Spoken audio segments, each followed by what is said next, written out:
સરકારી કર્મચારીઓ માટે મોટી અપડેટ આવી. 8મા પગાર પંચની આગામી બેઠકની તારીખ થઈ નક્કી. નમસ્કાર મિત્રો, સ્વાગત છે તમારું અમારી યુટ્યુબ ચેનલ. મિત્રો, લાખો કેન્દ્ર સરકારના કર્મચારીઓ અને પેન્શનરો હાલમાં 8મા પગાર પંચ પર ધ્યાન કેન્દ્રિત કરી રહ્યા છે. દરેક વ્યક્તિ જાણવા માંગે છે કે નવો પગાર ક્યારે લાગુ થશે, ફિટમેન્ટ ફેક્ટર શું હશે અને પગાર વધારો કેટલો હશે.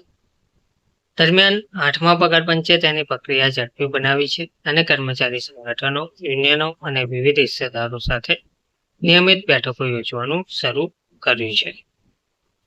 કમિશનનો ઉદ્દેશ્ય કર્મચારીઓ અને સરકાર બંને માટે સંતુલિત પગાર માળખું વિકસાવવાનો છે, જેમાં તમામ હિસ્સેદારો પાસેથી ઇનપુટ લેવામાં આવશે.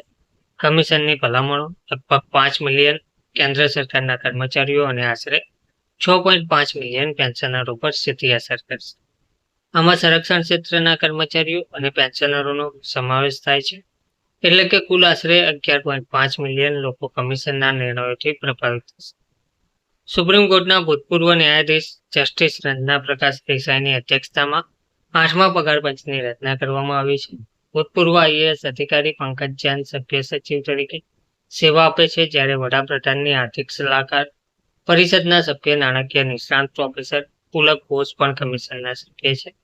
કમિશને 5 માર્ચ 2026ના રોજ કર્મચારીઓ, મંત્રાલયો, પેન્શન સંગઠનો અને કર્મચારી સંગઠનો પાસેથી સૂચનો માંગવાની પ્રક્રિયા શરૂ કરી હતી.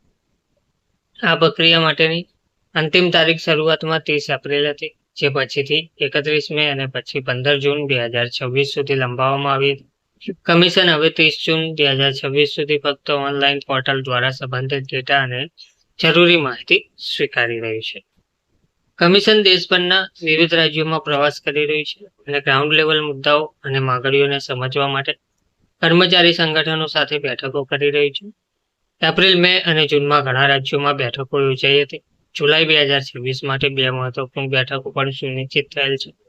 પહેલી બેઠક 6 અને 7 જુલાઈએ ઓડિશાની રાજધાની ભુવનેશ્વરમાં યોજાશે, જ્યારે બીજી બેઠક 9 અને 10 જુલાઈએ કોલકાતામાં યોજાશે. આ બેઠકોમાં કર્મચારી સંગઠનો, પેન્શનરોના સંગઠનો અને અન્ય હિસ્સેદારોના પ્રતિનિધિઓ સાથે ચર્ચા કરવામાં આવશે. જોકે આ બેઠકો માટે નોંધણી માટેની છેલ્લી તારીખ 15 જૂન હતી. આ બેઠકોમાં કર્મચારીઓના પગાર, મોંઘવારી ભથ્થું, ડીએ, વિવિધ ભથ્થા, પેન્શન વ્યવસ્થા, પગાર માળખું અને સેવા કરાર જેવા મુખ્ય મુદ્દાઓ પર ચર્ચા થઈ રહી છે. કર્મચારી સંગઠનો ફિટમેન્ટ ફેક્ટર વધારવા, લઘુત્તમ વેતનમાં નોંધપાત્ર વધારો કરવા અને પેન્શન સુરક્ષાને મજબૂત બનાવવા જેવી માંગણીઓ કરી રહ્યા છે. આ બધા સૂચનોનો અભ્યાસ કર્યા પછી કમિશન તેનો અંતિમ અહેવાલ તૈયાર કરશે. હાલમાં કમિશને સલાહકાર પદો માટે લાયકાત ઉમેદવારો પાસેથી અરજીઓ પણ મંગાવી છે. કુલ 20 પદો ભરવામાં આવશે, જેનો કાર્યકાળ 1 વર્ષ અથવા કમિશનનો કાર્યકાળ સમાપ્ત થાય ત્યાં સુધી રહેશે. આ નિષ્ણાંતોની મદદથી કમિશન તેના અહેવાલને વધુ વ્યાપક બનાવવાનો પ્રયાસ કરશે. અગાઉના પગાર પંચોના રેકોર્ડના આધારે કમિશન સામાન્ય રીતે તેની રચનાના આશરે 18 મહિનાની અંદર સરકારને તેની ભલામણો સબમિટ કરે છે. પરિણામે 8મા પગાર પંચનો અહેવાલ ફેબ્રુઆરી 2023 સુધીમાં જાહેર થવાની ધારણા છે.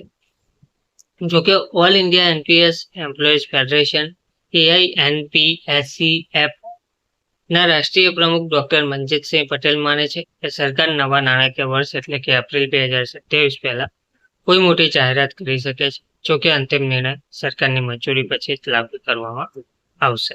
નિષ્ણાંતો કહે છે કે રિપોર્ટ જાહેર થયા પછી પણ નવા પગારને લાગુ કરવામાં 2 થી 3 વર્ષ લાગી શકે છે. જો કમિશન 2027માં તેની ભલામણો રજૂ કરે છે, તો વાસ્તવિક પગાર વધુ તે પછી સંપૂર્ણપણે લાગુ થઈ શકે છે. કર્મચારીઓને થોડી વધુ રાહ જોવી પણ પડી શકે છે, પરંતુ કમિશનની વારંવારની બેઠકો અને ઝડપી પ્રક્રિયા ચોક્કસપણે સૂચવે છે કે સરકાર આ વખતે પગાર અને પેન્શન સુધારાને ગંભીરતાથી લઈ રહી છે. આગામી મહિનાઓમાં 8મા પગાર પંચને લગતી દરેક બેઠક અને નિર્ણય લાખો કર્મચારીઓ અને પેન્શનરો માટે મહત્વપૂર્ણ સાબિત થશે. ધન્યવાદ.